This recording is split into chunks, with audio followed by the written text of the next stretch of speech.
14 April આ તારીખ ખાલી એક જન્મદિવસ નથી, આ તો એક ઉત્સવ છે, સમાનતાનો, ન્યાયનો અને માનવ અધિકારોનો. તો ચાલો આજે આપણે સાથે મળીને એ મહાન વ્યક્તિના જીવનમાં ડોકિયું કરીએ. ભારતના બંધારણના શિલ્પી ડૉક્ટર ભીમરાવ આંબેડકર. જાણીએ એમના પ્રેરણાદાયક જીવન અને એમના વારસાને જરા વધુ નજીકથી. જરા કલ્પના કરો, એક નાનું બાળક જે સ્કૂલમાં ભણવા જાય છે, પણ એને જ્ઞાન મેળવવાના હક માટે પણ લડવું પડે છે. ક્લાસમાં એને બીજા બધાથી અલગ બેસાડવામાં આવે. એટલું જ નહીં, તરસ લાગે તો પાણી પીવા માટે પણ કોઈકની પરવાનગી લેવી પડે. ના, આ કોઈ કાલ્પનિક વાર્તા નથી. આ તો ડૉક્ટર આંબેડકરના બાળપણની કડવી હકીકત હતી.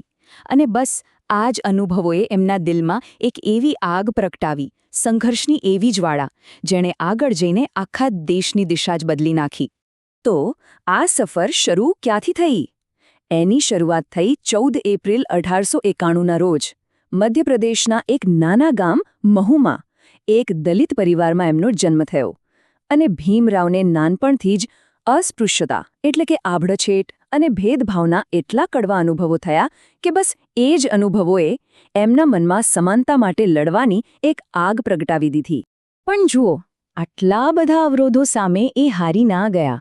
ઉલટાનું, ડૉક્ટર આંબેડકરે શિક્ષણને જ પોતાની સૌથી મોટી તાકાત બનાવી લીધી, પોતાનું શસ્ત્ર. કારણ કે બહુ સારી રીતે સમજતા હતા કે સમાજમાં ઊભી થયેલી આ અસમાનતાની દિવાલોને જો તોડવી હશે તો એના માટે જ્ઞાન સિવાય બીજું કોઈ મોટું હથિયાર નથી. અને એમનો ભણવાનો જે પ્રવાસ હતો ને, એ ખરેખર અસાધારણ હતો.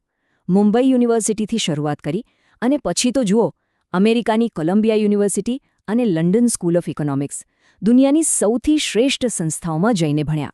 આ જે જ્ઞાન એમણે મેળવ્યું, અર્થશાસ્ત્ર અને કાયદાનું, એનાથી એ ખાલી પોતાના માટે તૈયાર નહોતા થઈ રહ્યા, પરંતુ કરોડો શોષિત લોકોનો અવાજ બનવા માટે સજ્જ થઈ રહ્યા હતા. તો ભણતર પૂરું થયું, પણ અસલી કામ તો હવે શરૂ થવાનું હતું. હવે ડૉક્ટર આંબેડકરે પોતાનું આખું જીવન સમાજ સુધારણા માટે સમર્પિત કરી દીધું. એમનું જ્ઞાન હવે ખાલી પુસ્તકોમાં નહોતું, એ દેશની ગલી ગલી સુધી પહોંચ્યું. એમણે જાતિવાદ અને આભડછેટ સામે આખી જિંદગી લડત આપી અને દલિતો સાથે સાથે બીજા શોષિત વર્ગોના હક માટે પોતાનો અવાજ બુલંદ કર્યો. એમણે એક સૂત્ર આપ્યું, શિક્ષિત બનો, સંઘર્ષ કરો, સંગઠિત બનો. અને સાચું કહું ને તો આ ખાલી શબ્દો નહોતા, આ તો એમના આખા આંદોલનનો ધબકાર હતો. એમનો સંદેશો એકદમ સ્પષ્ટ હતો. પહેલાં જ્ઞાન મેળવીને સશક્ત બનો, પછી અન્યાય સામે અવાજ ઉઠાવો અને છેલ્લે એક જૂથ થઈને પોતાના અધિકારો માટે લડો. આ 3 વાતોમાં જ સામાજિક ક્રાંતિનો આખો રસ્તો છુપાયેલો છે. અને ખાલી વાતો નહોતા કરતા, એમના વિચારોને એમણે જમીન પર ઉતાર્યા. જેમ કે મહાડમાં પાણીના હક માટેનો સત્યાગ્રહ કે પછી નાસિકના કાલારામ મંદિરમાં પ્રવેશ કરીને સામાજિક ભેદભાવને ખુલ્લો પડકાર ફેંકવાની હિંમત. એમણે દરેક મોરચે સંઘર્ષ કર્યો. આ આંદોલનો છે ને, એ ખાલી પાણી કે મંદિર માટે નહોતા, પણ દરેક માણસની ગરિમા અને સમાનતા સ્થાપિત કરવા માટે હતા. પછી આવ્યો 1947નો સમય. ભારત આઝાદ થયું. અને હવે દેશના ભવિષ્યનો પાયો નાખવાની સૌથી મોટી, સૌથી અગત્યની જવાબદારી કોના પર આવી? ડૉક્ટર આંબેડકરના ખભા પર. એમને આપણા બંધારણની મુસદ્દા સમિતિના અધ્યક્ષ બનાવવામાં આવ્યા. જરા વિચારો તો, કેવી વિડંબણા છે! જે વ્યક્તિએ આખી જિંદગી અસમાનતાનો સામનો કર્યો, હવે એ જ વ્યક્તિ એક સમાનતા પર આધારિત નવા ભારતનું નિર્માણ કરવાની હતી. આપણા ભારતીય બંધારણના પાને પાને ડૉક્ટર આંબેડકરની દૃષ્ટિ સ્પષ્ટ દેખાય છે.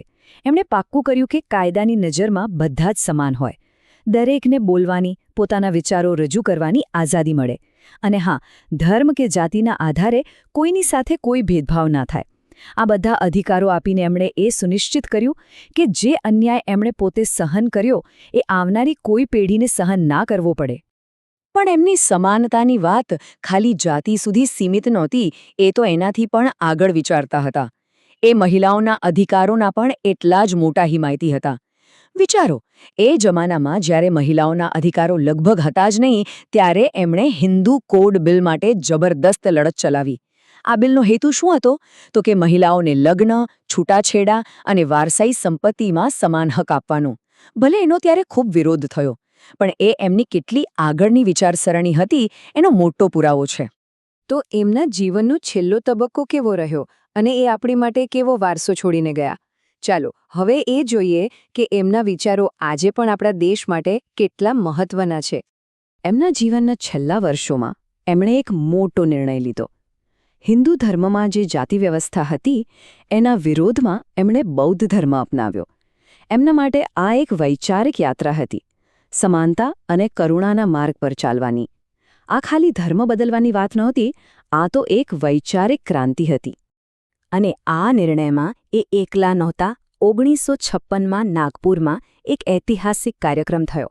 ત્યાં એમની સાથે લાખો, જી હા, લાખો અનુયાયીઓએ બૌદ્ધ ધર્મ સ્વીકાર્યો. આ ઘટના પોતે જ બતાવે છે કે એમની વિચારધારાનો પ્રભાવ કેટલો જબરદસ્ત હતો અને લોકો પરિવર્તન માટે કેટલા તત્પર હતા. જો આપણે એમના આખા જીવન અને કામનો સાર કાઢીએ તો એ આ 4 પાયા પર ટકેલો છે. પહેલું, શિક્ષણ, જે મુક્તિનું સાધન છે. બીજું, સમાનતા, જે દરેક મનુષ્યનો હક છે. ત્રીજું, સામાજિક ન્યાય, જેના વગર સમાજ અધૂરો છે. અને ચોથું અને સૌથી અગત્યનું, આત્મસન્માન, દરેક વ્યક્તિનું ગૌરવ. આ સિદ્ધાંતો આજે પણ એક સારો અને ન્યાયી સમાજ બનાવવા માટે એટલા જ જરૂરી છે. ડૉક્ટર આંબેડકરે તો આપણને એક ખૂબ જ મજબૂત પાયો આપી દીધો છે.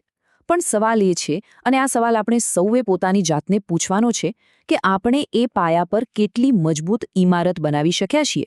આંબેડકર જયંતિ એ ખાલી ઉજવણી કરવાનો દિવસ નથી, પણ એમના વિચારોને આપણા જીવનમાં ઉતારીને સમાનતા અને ન્યાય માટે ફરીથી એકવાર કટિબદ્ધ થવાનો દિવસ છે.